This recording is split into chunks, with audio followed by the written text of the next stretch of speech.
శ్రీ మహాగణాధిపతయే నమః, శ్రీమాత్రే నమః. మాచిరాజ్ భక్తి ప్రేక్షకులందరికీ నమస్కారం. ఆగస్టు 1వ తేదీ నుంచి ఆగస్టు 10వ తేదీ వరకు ఈ 10 రోజుల్లో మేషాది ద్వాదశ రాశులకి రాశి ఫలాలు ఏ విధంగా ఉండబోతున్నాయో, ఏ గ్రహాలు అనుకూలంగా ఉన్నాయో, ఏ గ్రహాలు వ్యతిరేకంగా ఉన్నాయో, అనుకూలించే గ్రహాల అనుకూలత పెరగటానికి, వ్యతిరేకించే గ్రహాల వ్యతిరేకత తగ్గటానికి ఎలాంటి పరిహారాలు చేసుకోవాలో, ఏ దేవీ దేవతల ఆలయ దర్శనం చేయాలో, ఏ మంత్రాలు చదువుకోవాలో, ఏ స్తోత్రాలు పఠించాలో, ఎలాంటి దానాలు ఇవ్వాలో, ద్వాదశ రాశుల వాళ్ళకి ఈ 10 రోజులు రాశి ఫలితాలు ఏ విధంగా ఉండబోతున్నాయో ఈ వీడియోలో మనం తెలుసుకుందాం. తదుపరి కన్యారాశి. కన్యారాశి వాళ్ళకి ఆగస్టు 1వ తేదీ నుంచి ఆగస్టు 10వ తేదీ మధ్యలో ఈ 10 రోజుల్లో గ్రహాల సంచారాన్ని బట్టి ఫలితాలు పరిశీలిస్తే, ఎప్పుడైనా సరే 10 రోజుల ఫలితాలు చూసుకునేటప్పుడు మనం తీసుకోవాల్సిన 4 గ్రహాలు రవి, బుధుడు, కుజుడు, శుక్రుడు. ఈ 4 గ్రహాల్లో మొట్టమొదటి గ్రహం సూర్యుడు. సూర్యుడు 11వ స్థానంలో ఎక్సలెంట్ గా కన్యారాశి వాళ్ళకి యోగిస్తున్నాడు. 11లో రవి ఉండటం వల్ల ప్రమోషన్ ప్రయత్నాలు అనుకూలిస్తాయి. మంచి హై ప్యాకేజీ ప్రమోషన్ వచ్చే అవకాశం ఉంది. ప్రమోషన్ తో కూడిన ట్రాన్స్ఫర్ యోగం కనిపిస్తోంది. ఆఫీసులో హోదా పరపతి పెరుగుతాయి. బాస్ మీకు అనుకూలంగా ఉంటాడు, కొలీగ్స్ మీకు అనుకూలంగా ఉంటారు. అలాగే ఆఫీసులో మీ కష్టానికి తగిన రికగ్నైజేషన్ వస్తుంది.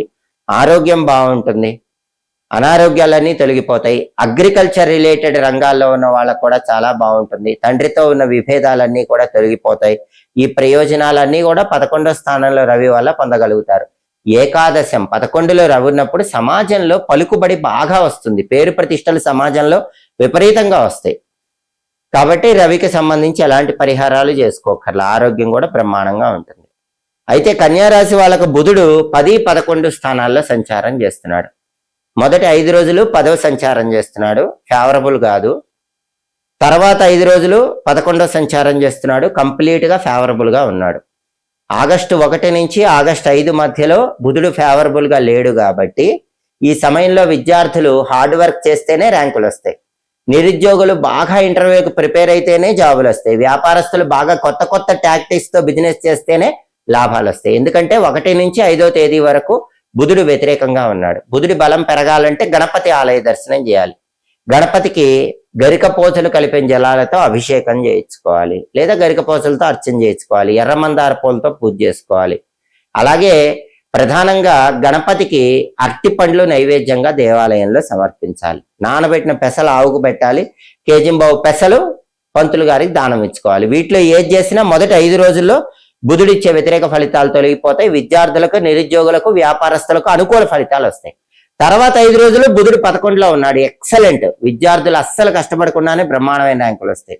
నిరుద్యోగులు పెద్దగా కష్టపడకుండానే మంచి ప్యాకేజ్ జాబ్ వస్తుంది. వ్యాపారస్తులకు కూడా చాలా ఎక్సలెంట్ ప్యాకేజ్ తో లాభాలు వచ్చే అవకాశాలు ఉన్నాయి. కాబట్టి చివరి 5 రోజుల్లో బుధుడికి సంబంధించి ఎలాంటి పరిహారాలు అక్కర్లేదు. మొదటి 5 రోజుల్లో మాత్రమే పరిహారాలు చేసుకోవాలి. మొదటి 5 రోజుల్లో గణపతికి సంబంధించిన ఈ పరిహారాలు చేసుకుంటే అద్భుతమైన ఫలితాలు ఉంటాయి. అలాగే కుజుడు కన్యారాశి వాళ్ళకి 9, 10 స్థానాల్లో సంచారం చేస్తున్నాడు.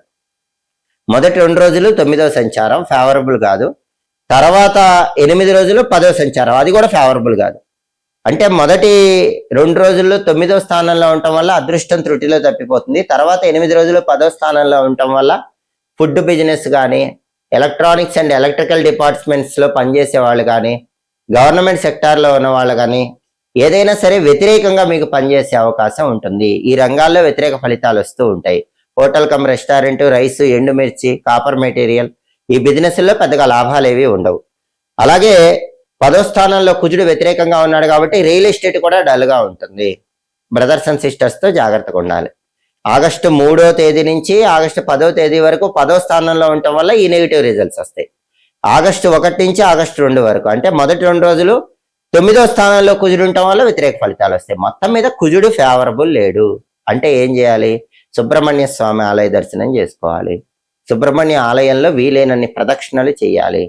ప్రతిరోజు కూడా సుబ్రహ్మణ్య స్వామికి సంబంధించిన శక్తివంతమైనటువంటి మంత్రం పఠించాలి. ఆ మంత్రం ఏంటంటే ఓం స్కందాయ నమః. ఈ మంత్రం రోజు 21 సార్లు చదవాలి.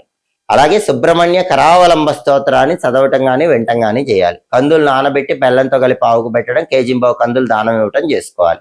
వీటిలో ఏది చేసినా కుజుడిచ్చే వ్యతిరేక ఫలితాలను అనుకూల ఫలితాలుగా మార్చుకోవచ్చు. ఇక కన్యా రాశి వాళ్ళకి శుక్రుడు జన్మంలో 10 రోజులు అనుకూల ఫలితాలు ఇస్తున్నాడు. 1వ స్థానంలోనే, అంటే కన్యలోనే శుక్రుడు ఉన్నాడు. ఈ 10 రోజులు కూడా సొంత రాశిలో శుక్రుడు ఉండటం వల్ల వినోదపరమైన కార్యక్రమాల్లో ఎక్కువగా కాలాన్ని గడుపుతారు. ఉల్లాసంగా, ఉత్సాహంగా సమయం మర్చిపోయి కాలాన్ని గడుపుతూ ఉంటారు. అదే విధంగా టెక్స్టైల్, లేడీస్ ఎంపోరియం, బొటిక్ లాంటి వ్యాపారాల్లో కూడా మంచి లాభాలు వచ్చే అవకాశం ఉంది. భార్యాభర్తల మధ్య అన్యోన్యత పెరుగుతుంది. కళారంగం, సినిమా, టీవీ రంగాల్లో కొత్త కొత్త అవకాశాలు అందిపుచ్చుకోగలుగుతారు. అంటే శుక్రుడి బలం బాగుంది కాబట్టి ఈ రకమైనటువంటి ప్రయోజనాలన్నీ చేకూరుతాయి. శుక్రుడికి సంబంధించి ఎలాంటి పరిహారాలు పాటించాల్సిన అవసరం లేదు.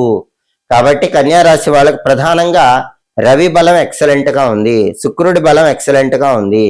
బుధుడు, కుజుడు ఈ 2 గ్రహాలు మాత్రం కొంచెం కొన్ని రోజుల్లో వ్యతిరేకంగా ఉన్నారు కాబట్టి ఆ రోజుల్లో పరిహారాలు చేసుకుంటే మొత్తం 10 రోజులు ఈ గ్రహాల ప్రసన్నత కూడా పొంది సంపూర్ణంగా అనుకూల ఫలితాలు అందిపుచ్చుకోవచ్చు. ముఖ్యమైన కార్యనిమిత్తమై మనం బయటికి వెళ్ళేటప్పుడు పనులు విజయవంతం కావాలంటే, కార్యసిద్ధి లభించాలంటే కొన్ని ప్రత్యేకమైన సమయాలు ఉన్నప్పుడు పని మీద బయటికి వెళ్ళాలి. అలాగే ఒక్కొక్క వారం ఒక్కో దిక్కు వైపు ప్రయాణం చేయకూడదని కూడా జ్యోతిష శాస్త్ర గ్రంథాల్లో చెప్పారు. ఎప్పుడైనా పని మీద బయటికి వెళ్ళటానికి అనుకూలమైన రోజులు బుధవారం, గురువారం, శుక్రవారం అని కాలామృతం అనే గ్రంథంలో చెప్పారు. కాబట్టి ముఖ్యమైన పనులు ఉన్న వాళ్ళు ఎవరైనా సరే ఈ 3 రోజుల్లో పని మీద బయటకు వెళితే చాలా వరకు ముఖ్యమైన పనులన్నీ కూడా దిగ్విజయంగా పూర్తి చేసుకోవచ్చు. సోమవారం కూడా మంచిదే. అయితే బుధ, గురు, శుక్ర ఎక్కువ శుభ ఫలితాలను ఇస్తాయి. కాలామృతం అనే గ్రంథంలో ఏం చెప్పారంటే ఒక్కొక్క రోజు ఒక్కొక్క దిక్కు వైపు ప్రయాణం చేయకూడదని చెప్పారు. దీన్ని వారసుల దోషము అంటారు. ఎవరైనా సోమవారము, శనివారము బయటికి వెళ్ళేటప్పుడు తూర్పు వైపు ప్రయాణం చేయకూడదు. ఆదివారము, శుక్రవారం పని మీద బయటికి వెళ్ళేటప్పుడు పడమర దిక్కు వైపు ప్రయాణం చేయకూడదు. మంగళవారం, బుధవారం ఉత్తర దిక్కు వైపు ప్రయాణం చేయకూడదు. గురువారం దక్షిణం వైపు ప్రయాణం చేయకూడదు. చేస్తే పనులు తొందరగా జరగవని కాలామృతం అనే గ్రంథంలో చెప్పారు. మరి ఒకవేళ ఖచ్చితంగా ఆ దిక్కు వైపే ప్రయాణం చేయాల్సి వస్తే అప్పుడు ఏం చేయాలి? కొన్ని పదార్థాలు తిని మనం పని మీద బయటికి వెళ్ళొచ్చు, ప్రయాణం చేసుకోవచ్చు. అప్పుడు దోషం ఉండదని కూడా కాలామృతం అనే గ్రంథంలో చెప్పారు.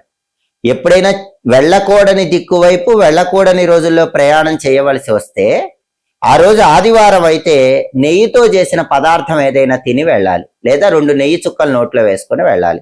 సోమవారం అయితే కొంచెం పాలు తాగి వెళ్ళాలి. మంగళవారం బెల్లం ముక్క తిని వెళ్ళాలి. బుధవారం నువ్వులు నోట్లో వేసుకుని వెళ్ళాలి. గురువారం పెరుగు తిని వెళ్ళాలి. శుక్రవారం గోధుమలు తిని వెళ్ళాలి. శనివారం మినుములు కొన్ని నోట్లో వేసుకొని లేదా మినపప్పుతో చేసిన పదార్థాలు తిని వెళ్ళాలి.